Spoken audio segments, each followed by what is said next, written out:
combinación con factores medioambientales juegan un papel importante en la presentación de esta condición. El descubrimiento en los últimos años que en formas de obesidad, en donde los circuitos hipotalámicos y el eje cerebroadiposis, regulando la saciedad, el apetito y la homeostasis de energía, estas variables pueden tener una regulación de mecanismos genéticos y epigenéticos.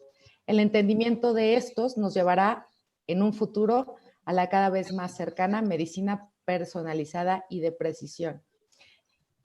Quiero presentarles primero a la doctora Miriam Vargas González. Ella es endocrinóloga, médico cirujano de la Facultad de Medicina de la Universidad La Salle, endocrinóloga en el Centro Médico Nacional 20 de Noviembre, certificada por el Colegio Mexicano de Endocrinología. Ha sido profesora en las materias de endocrinología en varias universidades como La Salle, UNAM, UAM, ponente en congresos nacionales de endocrinología y medicina interna, y bueno, ha publicado varios artículos en revistas y capítulos en libros de endocrinología y medicina interna, y obviamente es director del Board Científico de New Penta México. Doctora Vargas, buenas tardes. Muchas gracias, Miriam. Buenas tardes. Pues yo estoy muy contenta de primero tener aquí el honor de tener a mi amigo y excelente médico, David Eduardo Cervantes, y quien es egresado de la Universidad La Salle, también compañero mío, especialista en genética médica por el Instituto Nacional de Pediatría, médico genetista adscrito al Hospital Central Sur de Alta Especialidad de Pemex, profesor titular de genética clínica de la UNAM, profesor titular de biología molecular y genética en la Universidad La Salle, certificado por el Consejo Mexicano de Genética y recertificado, miembro de la Asociación Mexicana de Genética Médica y autor de capítulos de libro y artículos científicos, tanto en revistas nacionales e internacionales. Entonces, pues, muchas gracias por aceptar la invitación. Estamos muy contentos de tenerte aquí, David, y pues el micrófono es tuyo. Pues antes que nada, muchísimas gracias por la invitación. La verdad es que para mí es un honor estar el día de hoy con ustedes compartiendo este tema, que la verdad es que es un tema extremadamente interesante y que cada vez nos adentramos más a la explicación, las características, qué es lo que entendemos un poco sobre qué es lo que pasa con la obesidad y la parte genética, ¿no? A mí cuando Miriam, que además de ser una excelente endocrinóloga, es una gran amiga, me hizo el favor de darme este tema, la verdad es que me emocionó mucho porque en los últimos años las enfermedades multifactoriales han tenido gran relevancia y los endocrinólogos y los genetistas trabajamos muy de la mano. La verdad es que muchas patologías como obesidad, y ya veremos, hablaremos un poquito sobre la parte genética de la obesidad y bueno, otros fenómenos, otras patologías endocrinológicas como trastornos de talla, como patología glandular, tenemos mucho que ver, ¿no? Entonces, agradezco nuevamente mucho la invitación de New Penta México y de Miriam para esta plática el día de hoy con ustedes, ¿no? Entonces, la plática la dividí de esta manera. Vamos a hablar un poquito sobre la obesidad como una enfermedad o como una entidad multifactorial para entender qué es una enfermedad multifactorial. Posteriormente hablaremos un poquito sobre cómo ver la parte genética de la obesidad, cómo abordarla desde el punto de vista genético, porque finalmente esto nos va a servir en un futuro y en la actualidad en algunas formas de obesidad para entender qué es lo que sucede, no solo para un diagnóstico, sino también para saber qué es lo que pasa con, digamos, la fisiopatología de la enfermedad. Hablaré muy brevemente sobre algunas formas monogénicas de obesidad que uno pensaría que no tienen mucho que ver, pero no, sí tenemos algunos casos, algunas patologías claramente identificadas de obesidad. La obesidad como entidad multifactorial y ya tomando en cuenta todo esto, a manera de cierre para entender el rol de la epigenética en la obesidad.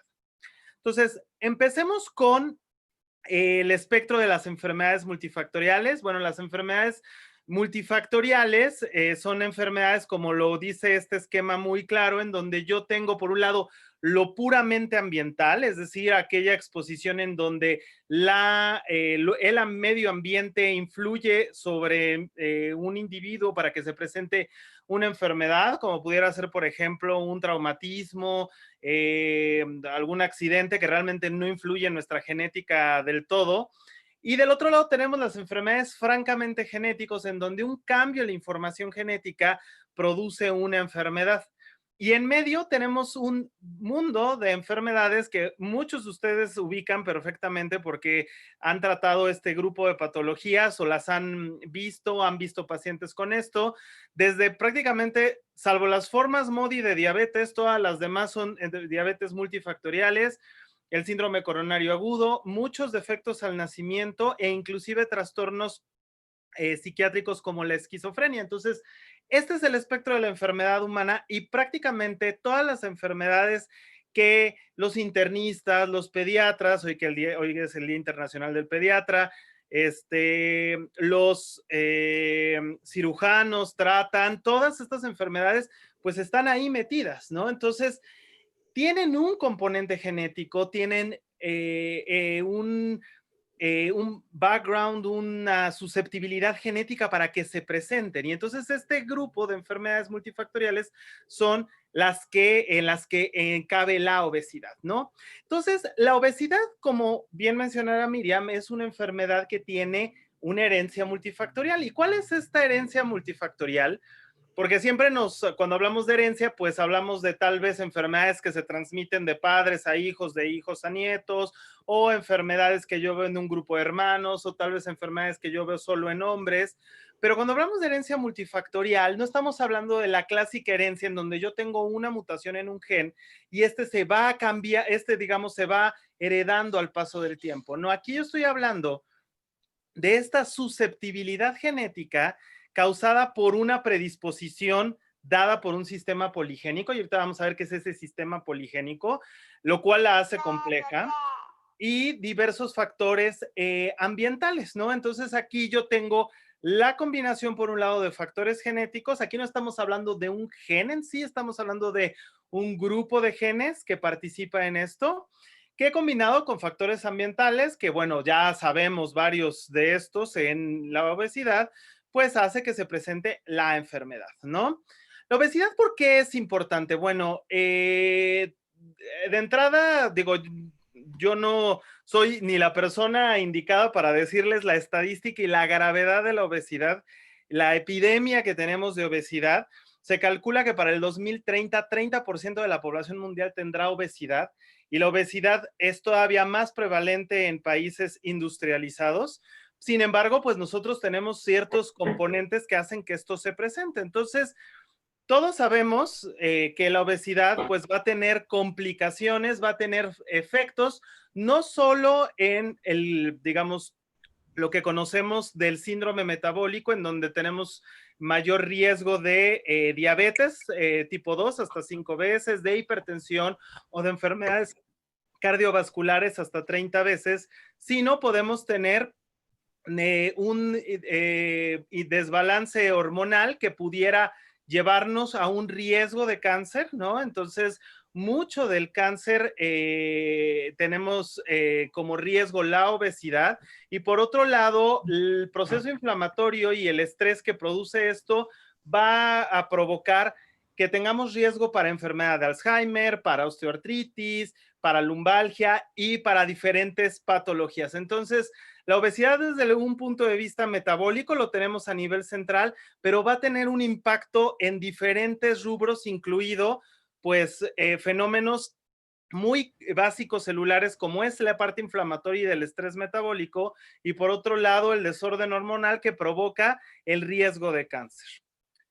Ahora, ¿qué es esta interacción poligénica de la que he estado hablando? Bueno, cuando hablamos de enfermedades generalmente monogénicas, pues tenemos una enfermedad que está causada por una mutación, y esa mutación me produce una enfermedad, ¿no?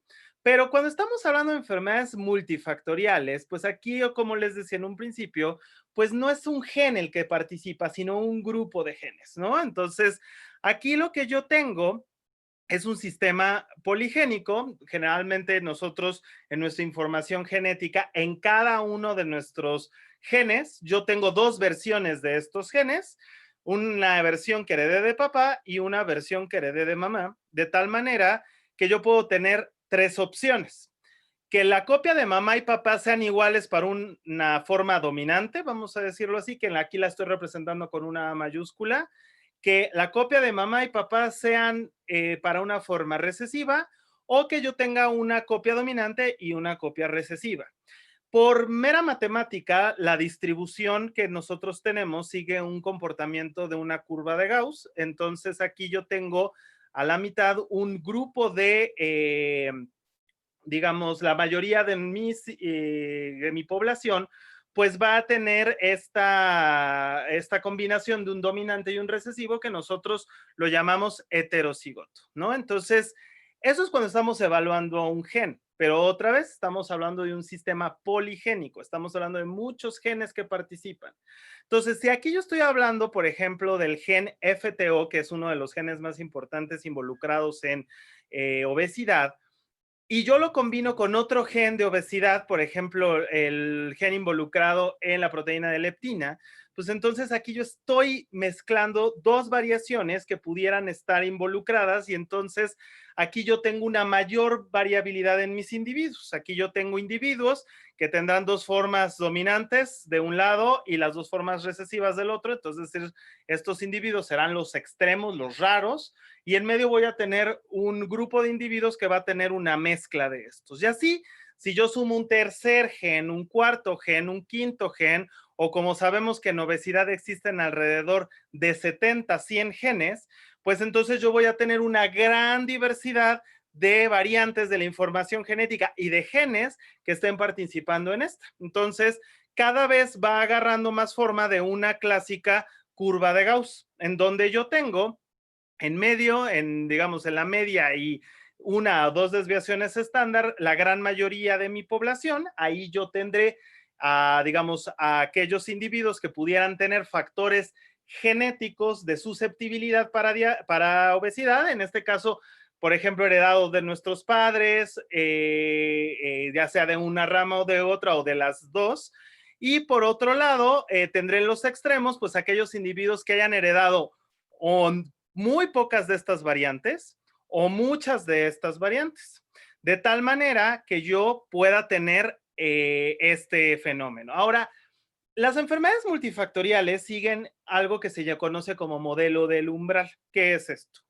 El modelo del umbral es lo que explica prácticamente el por qué yo en ciertas poblaciones tengo más probabilidades de desarrollar una enfermedad multifactorial. Aquí yo tengo otra vez mi curva de Gauss y vamos a suponer que yo heredé una variante en un gen que me hace que yo esté de este lado, pues estoy muy alejado de rebasar el umbral para desarrollar la enfermedad. El umbral es un umbral que todavía no conocemos para muchas enfermedades, inclusive para obesidad.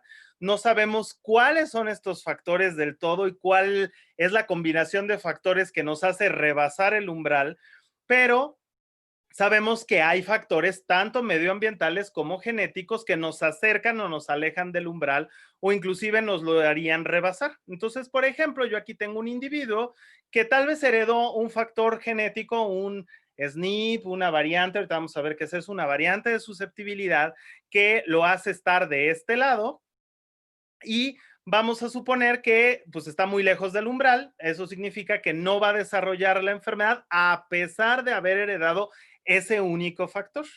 Pero si ese individuo hereda un segundo factor y entonces en lugar de tenerlo aquí, lo tenemos aquí al borde del umbral, pues también tiene esos dos factores, pero no ha rebasado el umbral. ¿Eso qué quiere decir? Que puede ser que haya juntado una buena cantidad de factores genéticos heredado de sus padres o por cambios de novo, pero no es suficiente para tener la enfermedad. ¿Pero qué es lo que sucede? Vamos a suponer que ese paciente con los factores genéticos que tiene suma factores ambientales, es decir, una mala alimentación, un desbalance energético, que no tenga actividad física, todos los factores que ya conocemos para desarrollar obesidad, pues automáticamente este individuo rebasa el umbral. Ahora, ¿cuál es el punto? Ustedes saben, digamos, que hay poblaciones donde la obesidad es más frecuente que en otras. Y de cierta manera depende tanto de los factores medioambientales como de los factores genéticos, ¿no? Esto ha sido evaluado para muchos factores y cuando yo estudio una enfermedad, uno de los puntos más importantes de este estilo, uno de los puntos más importantes es replicarlo en la población. Es decir, que nosotros constantemente repliquemos qué es lo que otras poblaciones han hecho para que nosotros podamos validar si esos factores que descubrieron en Italia o en Francia o en Estados Unidos, con hispanos de Estados Unidos o en Brasil, también son compartidos con nosotros o son factores diferentes. Entonces, hay poblaciones que en esta gráfica la estoy representando en azul, que juntan ciertos factores y habrá cierta población que, si me regreso al anterior, el área bajo la curva será aquella población que esté rebasando el umbral y que esté enferma de obesidad. Entonces, en este caso, esa área bajo la curva será todos estos individuos que tengan obesidad, que hayan rebasado este umbral, que les digo que todavía no tenemos muy bien determinado, pero hacia allá vamos y ahorita les voy a explicar qué es lo que se está haciendo al respecto, para poder determinar esto. Y pues estos tendrán obesidad. Pero hay poblaciones, otra vez, que por su predisposición genética de entrada está la curva corrida a la derecha. Entonces yo aquí tengo una curva de un grupo de individuos en donde yo tengo una mayor área bajo la curva que está haciendo que se presente una mayor cantidad de individuos con obesidad. Por lo tanto, pues esto me distingue que hay poblaciones de un tipo y hay poblaciones de otro. Ahora, cuando nosotros hablamos de los factores genéticos y los factores ambientales, como puse estos dos círculos al principio, pues suena muy, digamos, característico decir, bueno, pues la mitad es genético y la mitad es ambiental. Y no es así.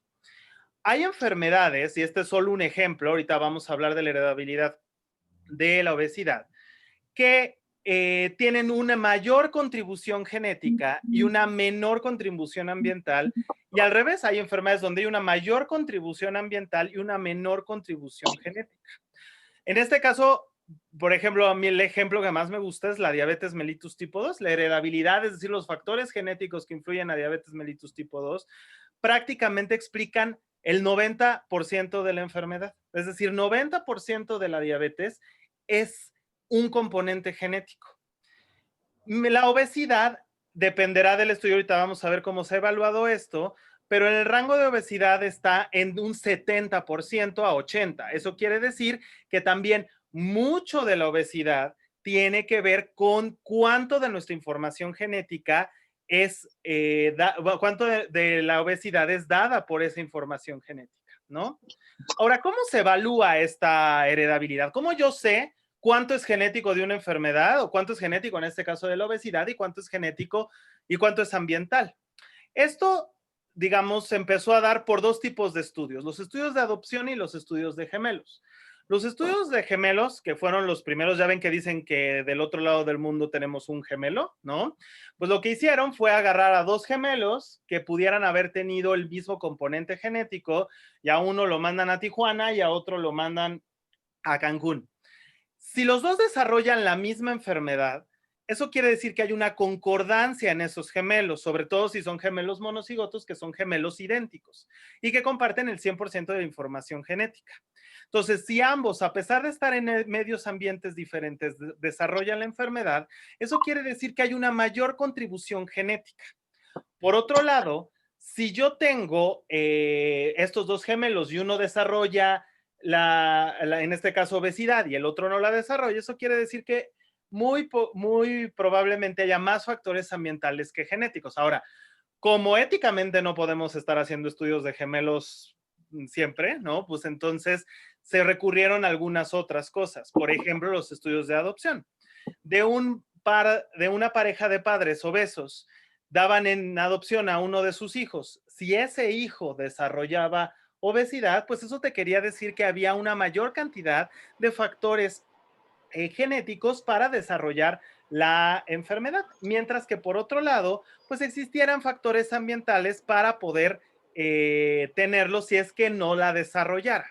Entonces, así es más o menos, obviamente basado en estudios matemáticos, cómo se calcula la heredabilidad, ¿ok? Entonces, en el caso de la obesidad, la contribución genética es del 70 al 80% en estudios de gemelos y adopción.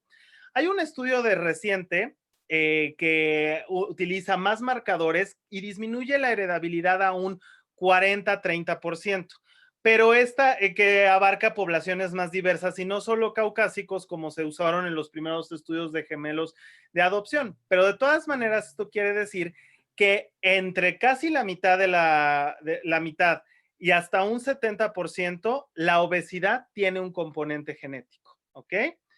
Ahora, ¿cómo estudiamos estas variantes? ¿Cómo sabemos qué parte de la genética contribuye a la obesidad? Hay varias maneras de poderlo hacer. Y esto implica varios grupos de estudios. Entonces, seguramente también cuando ustedes han revisado la fisiopatología de la obesidad, pues han visto que hay algunos estudios que se basan en ciertos modelos y hay algunos que se basan en otros. Entonces, voy a tratar de dejar muy claro en qué consisten unos y otros. Los estudios de genes candidatos son estudios relativamente ideales porque son estudios en donde yo estoy viendo un cambio, una mutación, una pérdida de un gen y como resultado yo tengo obesidad. Aquí hay varias maneras de poderlo estudiar. La primera, pues rutas metabólicas conocidas, ¿no? Entonces, como mencionaba en la introducción, ahora ya sabemos mucho acerca sobre las funciones cerebrales que tienen que ver con la saciedad, también lo que ocurre a nivel visceral y a nivel hormonal. Entonces, serían genes ideales aquellos que yo sé que están involucrados en una ruta metabólica, la ruta metabólica conocida de la obesidad. Entonces, de cierta manera son los genes obvios, los genes esperados que yo me encuentre algún cambio en estos para poderlos estudiar. Pero no sabemos toda la fisiopatología de la obesidad. Entonces, esto me lleva a estudiarlo de algunas otras maneras. Entonces, una segunda manera es estudiar formas monogénicas o mendelianas. ¿Qué son estos? Las formas monogénicas o mendelianas, a diferencia de todo lo que hemos visto de multifactorial, las formas monogénicas son aquellas enfermedades donde la obesidad juega un papel importante dentro del cuadro clínico de un paciente que tiene una mutación clara, francamente patológica en un gen involucrado en una enfermedad. Entonces, por ejemplo, de aquí podemos ver algunas patologías en donde la obesidad forma parte del cuadro clínico. Entonces, suena lógico que si yo tengo una mutación en uno de estos genes, pues si yo me encuentro, digamos, si es algo extremadamente raro, porque las formas monogénicas o mendelianas, déjenme decirles que representan aproximadamente de todos los casos de obesidad, aproximadamente el 5%, entre el 3 y el 5%. Entonces, realmente no sería algo muy común en lo que yo me encontraría esto.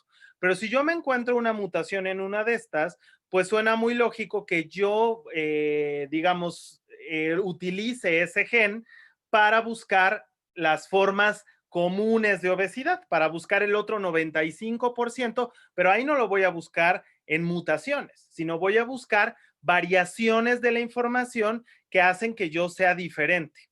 Y la tercera son los modelos murinos. En este caso, el modelo típico fue un ratón, que fue un ratón knockout en donde se mutó un gen que se llama OB y desarrolló obesidad. Entonces ese se pudo extrapolar al humano y se encontraron que las mutaciones en ese gen pudieran provocar obesidad. Entonces yo tengo estas tres maneras en las que yo puedo estudiar genes obvios, genes, pues digamos que suena muy lógico que yo esté involucrado en esta. Pero la gran mayoría de la obesidad no es de este rubro. La gran mayoría de la obesidad es del rubro multifactorial. Entonces ahí, ¿cómo le voy a hacer? En este caso, los estudios que usualmente utilizo son estudios de asociación o de coocurrencia. ¿Qué es esto? Yo estudio a nivel poblacional, de manera general, toda la información genética de, digamos, de un grupo de individuos con diabetes, con obesidad. Y estos casos de obesidad, pues yo los comparo con un grupo que no tiene obesidad. Es un ejemplo clásico de un estudio de casos y controles. Tengo por un lado los casos que son los obesos y por un lado los controles. De tal manera que si yo estudio variaciones de la información genética en ambos grupos, me encontraré que hay cierta tendencia de los pacientes con obesidad a tener estas variantes de susceptibilidad, tal vez en genes que ya están descritos, tal vez en genes de rutas metabólicas conocidas o formas monogénicas, pero tal vez en un gen nuevo, un gen que no estaba implicado en una vía o que tal vez para mi población era mucho más relevante que otros genes que se han estudiado en otras poblaciones. Y entonces comparamos qué tan frecuente es tener una variante en un grupo, compararla con el otro grupo. Entonces, estas son estudios que se llaman escaneos amplios del genoma o GWAS. Y junto a un grupo de individuos que puede ser de la misma población o puede ser multicéntrico, porque se requiere de mucho poder, se requiere de mucha población para yo poder estudiarlo. Pero ¿cuál es el problema de estos estudios de asociación en ocasiones? Que tenemos que hacerlo lo más astringente posible. Y entonces, ¿qué es lo que sucede? Generalmente los pacientes obesos que se meten en estos estudios, pues tienen diabetes, tienen hipertensión, tienen enfermedad cardiovascular. Entonces, ¿realmente estaré estudiando un gen de obesidad o estaré estudiando alguno de los otros genes que tenga que ver? Puede ser que también explique parte. Por ejemplo, el gen FTO es un gen que se ha encontrado asociado tanto en obesidad como en diabetes mellitus tipo 2. Entonces, digo, no excluye uno a la otra, pero se requiere primero de un grupo astringente. Y segundo, tengo que saber qué variable quiero estudiar. ¿Por qué? Porque si yo meto a los obesos y a los pacientes con sobrepeso, por ejemplo, no es igual. Obviamente habrá factores que hagan que un paciente lleve a una obesidad mórbida a aquellos pacientes que tengan sobrepeso. Tal vez inclusive diferentes polimorfismos, variantes, digamos, en el grupo de obesidad comparado con aquellos que solo tienen sobrepeso o aquellos con obesidad que tienen que ver más con la parte de saciedad o aquellos de ingesta o aquellos de actividad física. Entonces, ¿qué voy a meter? Voy a meter índice de masa corporal, voy a meter actividad física, voy a meter, digamos, grados de obesidad.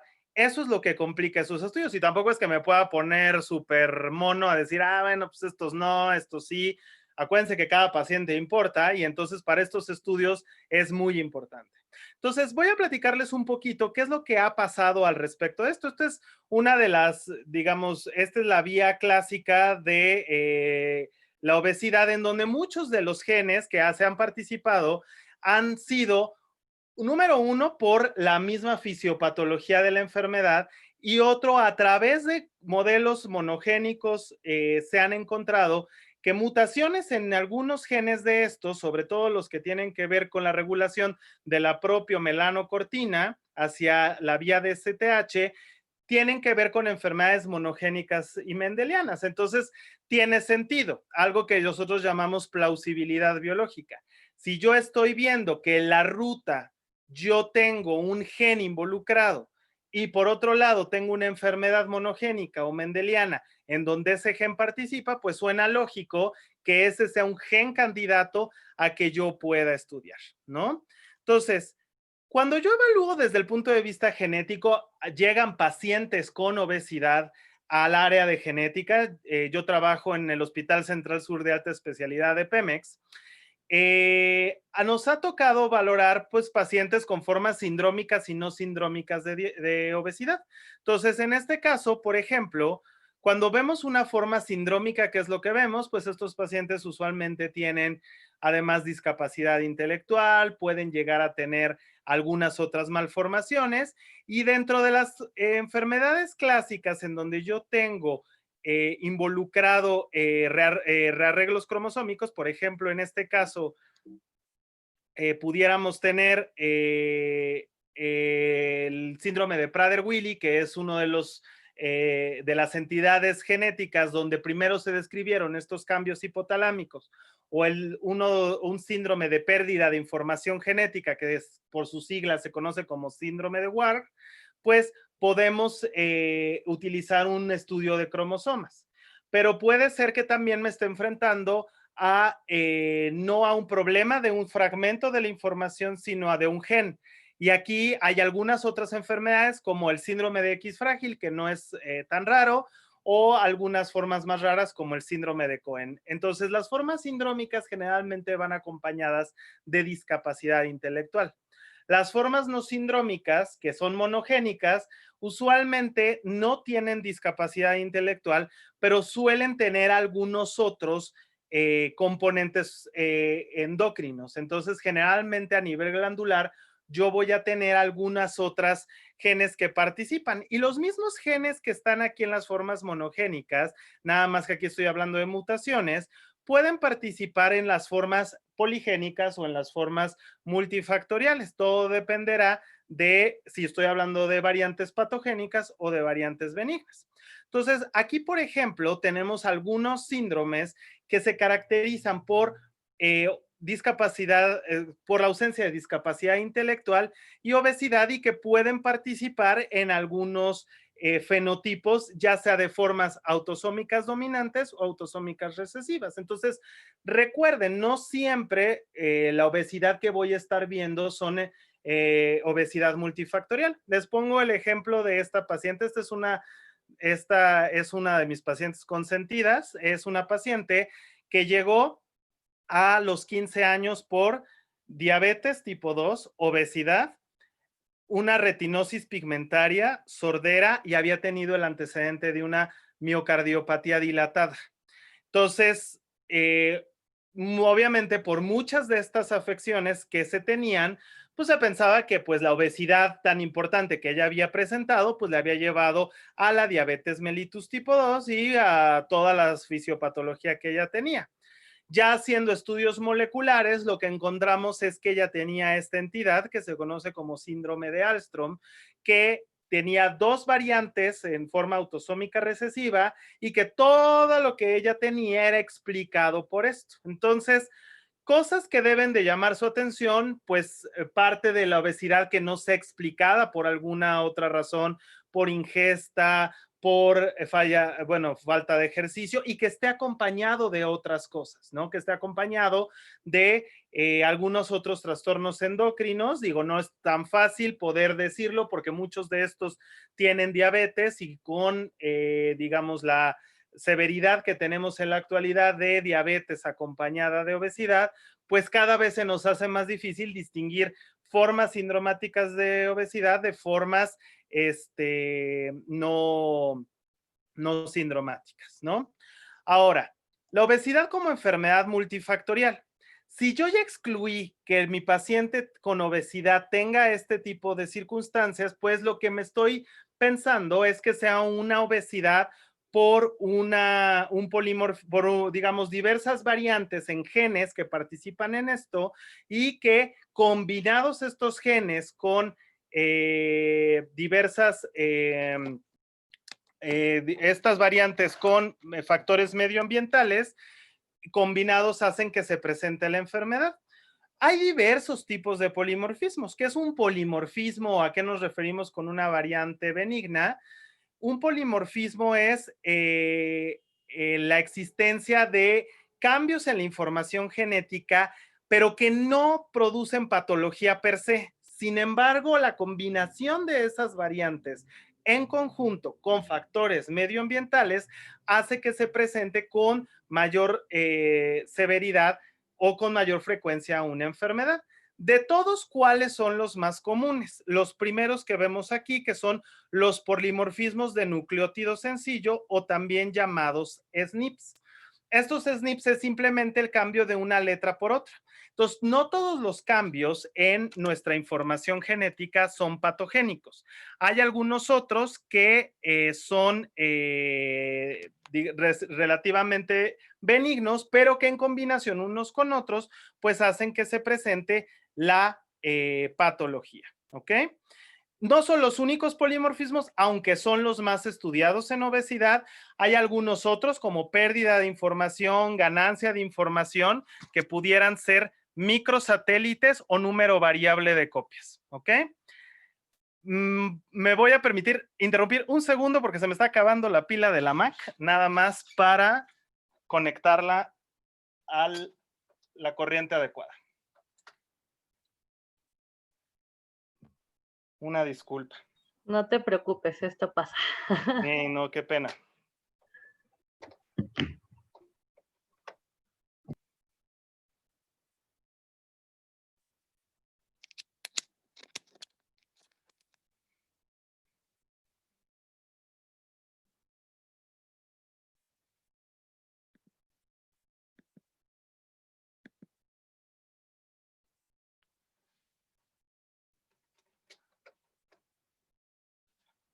Es que se fue esta pendeja.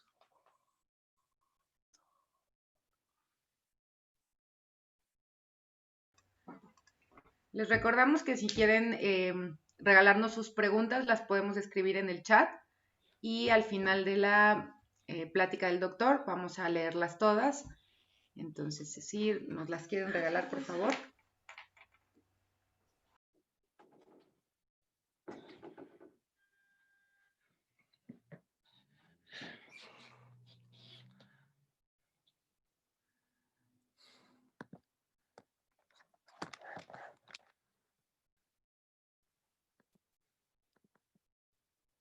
Listo, nuevamente una disculpa. Ya, y ahora sí.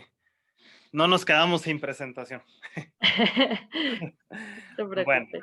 como les decía, entonces cuando estamos hablando de la obesidad multifactorial, pues entonces tenemos polimorfismos o variantes que simple y sencillamente son cambios en la información genética que por sí solos no nos dan una enfermedad, sin embargo, combinados nos pueden predisponer. Entonces, en este caso, la explicación de esa susceptibilidad de la que siempre hablamos en genética, pues está dada por los polimorfismos o las variantes que podemos encontrar. Lo más común, como les comentaba, es encontrar un polimorfismo de nucleótido sencillo, que es lo que yo veo aquí, en donde algunas personas tendrán esta letra C, algunas personas tendrán esta letra T, pero eso no hace que una persona cambie o sea, digamos, tenga una mutación. Estas variaciones, pues lo que hacen es que pues se tenga una, digamos, una diferencia, o sea, el que nosotros seamos diversos está dado por esta circunstancia y eso es lo que explica el por qué algunas personas pues tienen mayor probabilidad de tener una, digamos, obesidad y otras personas no lo tienen. Entonces aquí, pues yo tengo los más comunes, como les decía, que son estos polimorfismos de nucleótido sencillo, que es a donde generalmente los escaneos amplios del genoma van encaminados, pero por otro lado yo tengo otro tipo de polimorfismos como repetidos, como en este caso que se llaman STRs, o que son pérdidas o ganancias de información que en los últimos años han tenido gran relevancia, que son los CNVs, en donde estos pueden participar. Ay, perdón, se brincó la diapositiva, pero bueno, les comento, lo que estamos viendo atrás es una imagen que se conoce como gráfica de Manhattan. La gráfica de Manhattan, ¿qué es lo que representa? En colores, cada uno digamos, cada uno de los colores representa uno de los cromosomas humanos. Y estos cuadritos que ustedes ven, algunos aglomerados y otros no, son estos polimorfismos de nucleótido sencillo. Entonces, ¿qué es lo que sucede? Cuando yo tengo a mis dos grupos de pacientes, el que tiene obesidad y el que no, y el grupo que no la tiene, y extraigo DNA, lo que hago es en toda la información genética tomar en cuenta estos polimorfismos de nucleótido sencillo o estos SNPs para que vea si estos SNPs se están presentando más en un grupo o en otro. Entonces, si se presenta en este caso más en el grupo de obesidad, pues esto quiere decir que yo estoy viendo una tendencia a que los individuos con obesidad tengan más este grupo polimorfismos a que el otro grupo no lo tenga, ¿no? Entonces, si ustedes ven esta gráfica y ven estos cuadritos, hay un cromosoma que destaca porque la gran mayoría de sus cuadritos se presenta o tiene una mayor altura. Eso quiere decir que hay una mayor tendencia a que esos SNPs estén en estos individuos. Entonces, en este escaneo amplio del genoma, lo que lo que se replica, que en combinación con otros, pues se ha visto, es el gen FTO en el cromosoma 16. Aquí en la gráfica de Manhattan, en el gris, pues tenemos el cromosoma 16.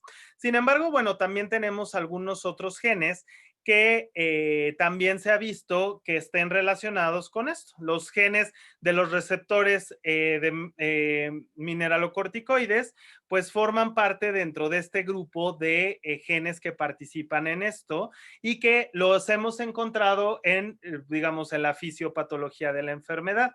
Y también, por ejemplo, pacientes con PCSK1, que son pacientes que, dependiendo de la mutación, a veces pueden hacer hipercolesterolemia familiar, a veces pueden tener como esta predisposición a obesidad y a otros trastornos endocrinos. Entonces, volvemos al punto en el que tenemos pues una susceptibilidad de genes que participan en esto. Ahora, estos genes en sí todos los tenemos, pero otra vez, lo que yo estoy viendo aquí son estos SNPs o estas variaciones que yo me estoy encontrando en ese gen que hacen que sea con mayor frecuencia a lo esperado el tener esta obesidad. Y esto lo han replicado varias veces. Obviamente, pues tenemos población europea como lo más frecuente, pero hay algunas otras poblaciones, como en este caso la población hispana estadounidense, donde variaciones en estos receptores, pues otra vez hacen que tenga con mayor frecuencia esto. Y otra vez, como les comentaba, es muy importante los escaneos amplios del genoma, ver qué es lo que se está presentando. Porcentaje de grasa, obesidad, índice de masa corporal, para que yo pueda verlo. Por ejemplo, el gen FTO se ha visto en en todas estas variaciones y en varias réplicas la asociación con obesidad, ¿no?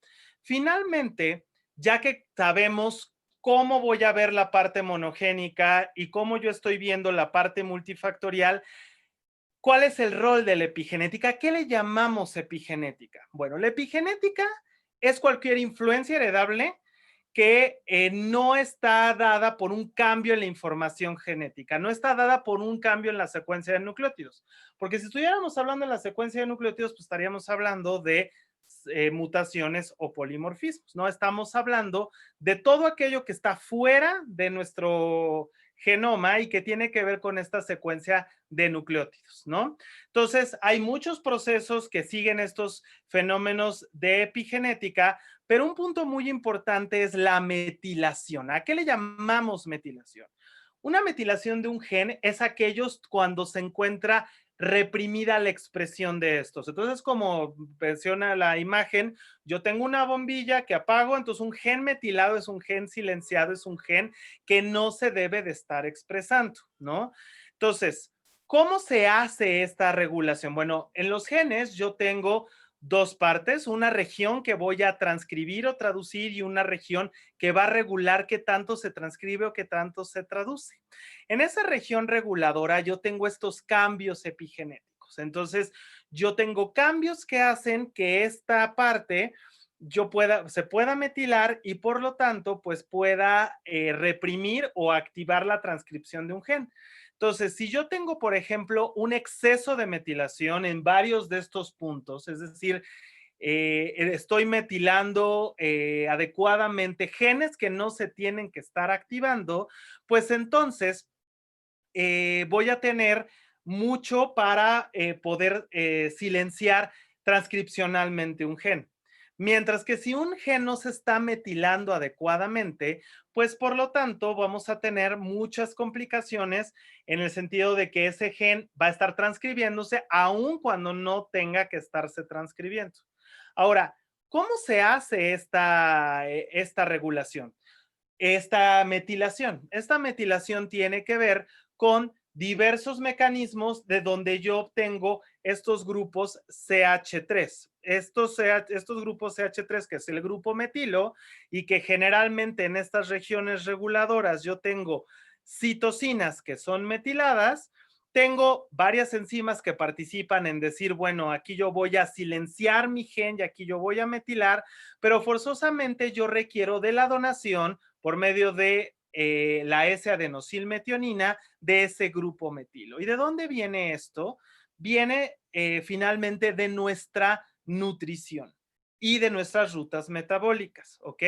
Esa adenosilmetionina viene de el ciclo del ácido fólico. Entonces, muchos de los procesos y muchas de las ventajas que se han visto del ácido fólico tienen que ver con cómo metilo mis genes. Hay toda una área en la actualidad que se dedica a la influencia de esa nutrición sobre la metilación de estos genes. Por diversos estudios que se han hecho en diversas poblaciones de México, sabemos que los mexicanos no metabolizamos adecuadamente el ácido fólico. ¿Por qué? Porque tenemos muchos polimorfismos, otra vez, volvemos a eso, y muchas variaciones en este gen que es el gen de la metilente tetrahidrofolato reductasa y en genes que tienen que ver con esta ruta.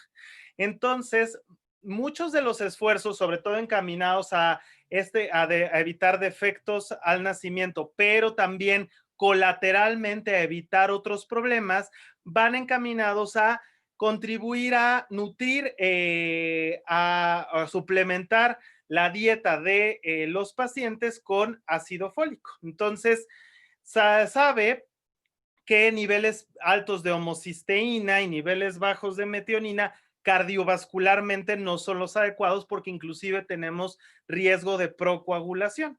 Entonces, si yo suplemento adecuadamente a pacientes con ácido fólico, tendré niveles de metionina y por lo tanto ese adenosil metionina que me va a servir para que yo pueda metilar mejor mi información genética. Ahora, ¿hay estudios en el mundo que hayan demostrado que la suplementación de ácido fólico disminuye el riesgo de obesidad? No en la actualidad.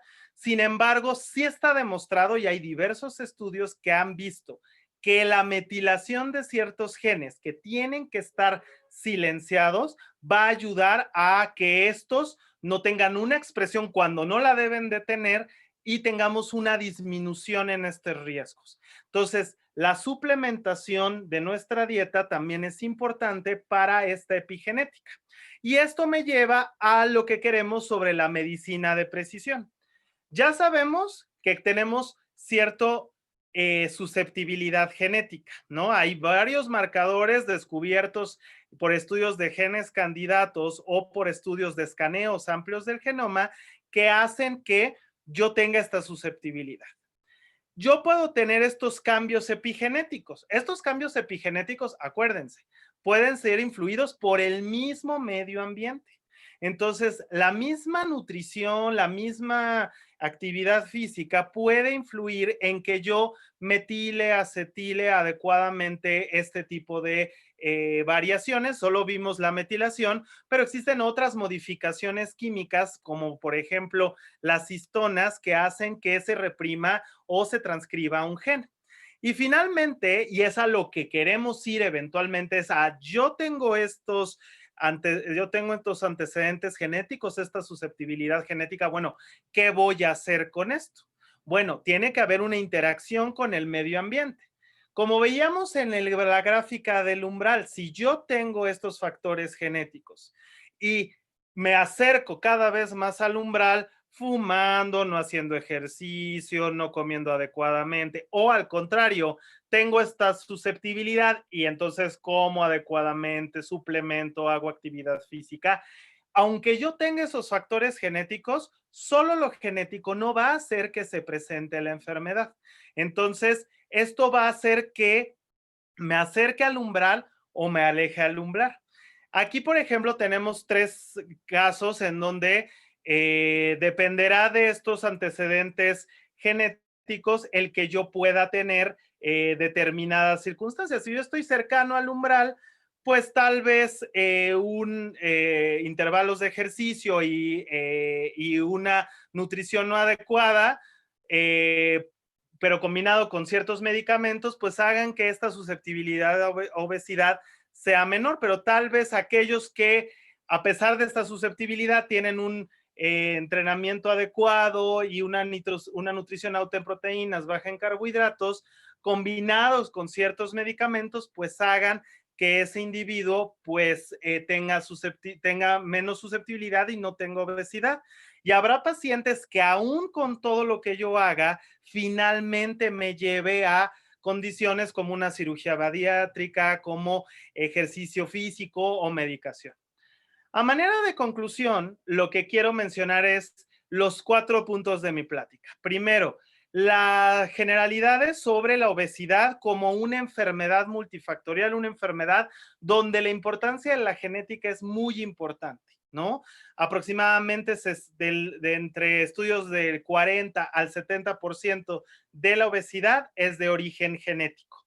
2, hay formas monogénicas, formas francamente causadas por una mutación, aunque muy poquitos casos, 5% de los casos de obesidad, están causados por mutaciones francamente caracterizadas en genes que tienen que ver con esto. Y son los genes candidatos que a mí me van a permitir ir al tercer punto, que son las genética multifactorial, en donde hay factores genéticos y factores ambientales que hacen que se presente una enfermedad.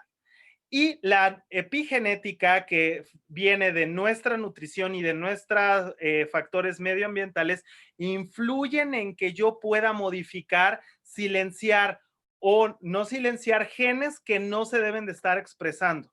Entonces, esta interacción medio ambiente genética es cada vez más importante en nuestro haber. Muchas gracias a todos. Muchas gracias, David. Tenemos algunas preguntas. Excelente plática, la verdad, como siempre. Muchísimas gracias por la información tan valiosa que nos has dado. Te voy a leer algunas preguntas que hay aquí y luego yo también te hago algunos comentarios. Pregunta la doctora Alejandra Hoyos. ¿Podría haber alguna susceptibilidad genética para adaptarse a una dieta cetogénica, por ejemplo? Sí, eso es justamente, muchas gracias por tu pregunta, Alejandra. Justamente es a lo que va esta medicina de precisión. Puede haber casos en donde, dependiendo de los factores que estén predispuestos a cierta ruta metabólica, va a ser la combinación de estrategias que yo pueda usar. También eso explica, y seguramente ustedes lo han vivido, el por qué yo doy un tratamiento y por más que el paciente se esfuerce y por más que yo le haga y por más que le modifique, no mejora el paciente. Y eso es porque hay cierta susceptibilidad de ese paciente que hace que tal vez no sea la estrategia adecuada o que inclusive, a pesar de que es la única estrategia que yo tengo, pues no mejore. Entonces, en un futuro vamos a poder distinguir qué factores van a irse encaminando a esta susceptibilidad y yo pueda atender mejor o adecuadamente las causas de estos. Todavía esta promesa de la medicina genómica no es algo traslacional, no es algo que podamos usar. Y eso a veces falla mucho porque justo en esta área es un área como muy emocionante porque hay muchas cosas que más se conocen, que más se saben, pero que es requerido validarlas en nuestra población. Hay muchas estrategias que se siguen tomadas de la experiencia de otros países, tomadas de otros lugares donde estas variaciones sí están validadas para esa población, pero para nuestra población todavía no. Entonces es muy importante ver si efectivamente esas variaciones que yo estoy viendo repercuten en mí o no están repercutiendo y realmente son otras. Eso fue, por ejemplo, en el caso de diabetes, algo que aprendimos. Las variantes que se encontraron en otros países eran de cierta susceptibilidad, pero cuando las pasaban a los mexicanos, decían, no, pues es que no son tan relevantes. Es más, algo que no mencioné es que en la actualidad, solo basado en estos SNPs, en esta lista de genes que se puse, explica aproximadamente el 5% de la genética de la obesidad. Es decir, hay otros mecanismos que todavía no conocemos que interactúan entre sí. Entonces, seguramente tendremos que hacer una correlación entre el tipo de variantes que tiene el paciente para adecuar el manejo que yo voy a dar. Y explica también por qué la resistencia de algunos tratamientos, definitivamente. Oye, David, y respecto también he leído algunos artículos que hablan acerca de que cierto tipo de tratamientos, por ejemplo, muy bajos en carbohidratos o dietas, por ejemplo, también cetogénicas, pueden inducir cambios epigenéticos y entonces, pues con todo lo que nos has dicho el día de hoy, pues tiene una lógica, ¿no? Como toda la parte de la nutrición o el tipo de programa o de programa nutricional que elegimos, sí tiene un impacto específico en esto, ¿no? Sí, definitivamente, porque inclusive no solo a nivel de la metilación, que es uno de los puntos epigenéticos que vimos hoy, se pueden expresar, el perfil de expresión, es decir, los genes que se estén expresando previo a un tratamiento y los genes que se expresan después son completamente diferentes, tanto en las marcas epigenéticas de metilación como en las proteínas que se transcriben, o sea, tiene que ver uno con otro. Pero hay estudios, por ejemplo, de proteómica, que Ajá. lo que se ha visto es qué, digamos, y transcriptómica, qué factores de transcripción, qué proteínas se están sintetizando y el perfil de un individuo previo a la dieta y después son diferentes completamente. Y eso tiene que ver justo con la adaptación de esa dieta. Y bueno, podemos meternos también al microbioma, que ese es otro rollo, pero toda, o sea, la mezcla del microbioma con la parte de nutrición y la influencia sobre los genes es fundamental para este cambio, ¿no? Entonces, definitivamente la nutrición hace marcas químicas en nuestra información genética que hace que se dejen de expresar genes que no se deben de expresar en ese momento. Qué increíble explicación, de verdad. O sea, esto que como la manera que acabo de explicar, sé que hay aquí alumnos, o sea, de verdad entender eso es muchísimo, ¿no? Esta manera de explicarlo, la verdad es que nos queda súper claro. Muchas gracias, David. Pregunta Iván Canales, ¿el tratamiento con medicamentos podría ocasionar un efecto de rebote en un paciente? O sea, utilizar algún medicamento.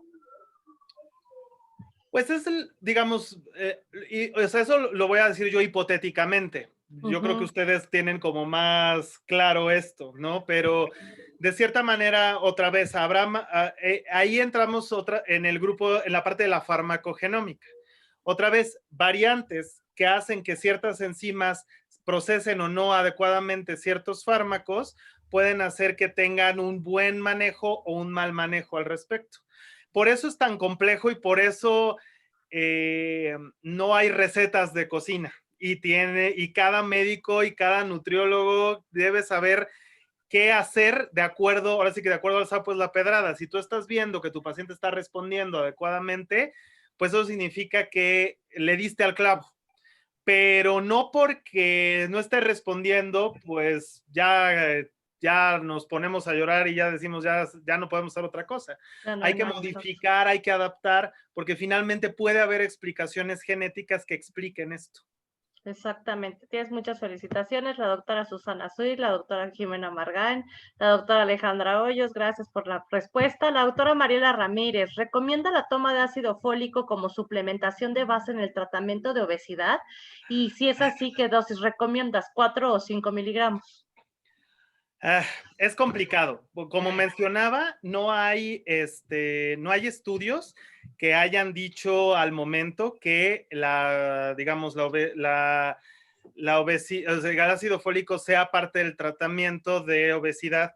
Sin embargo, y digo, aquí habrá nutriólogos, no me dejarán mentir, que dada esta explicación y dada los beneficios que podemos tener en la parte cardiovascular, pudiera ayudar o pudiera contribuir a esto. Obviamente, esto es algo muy empírico, habrá que revisar grandes estudios al respecto sobre si hay una influencia del ácido fólico en esto. Sin embargo, pues sí es real que hay marcas, digamos, epigenéticas que utilizadas o digamos dadas por la ingesta de ácido fólico pudieran ser.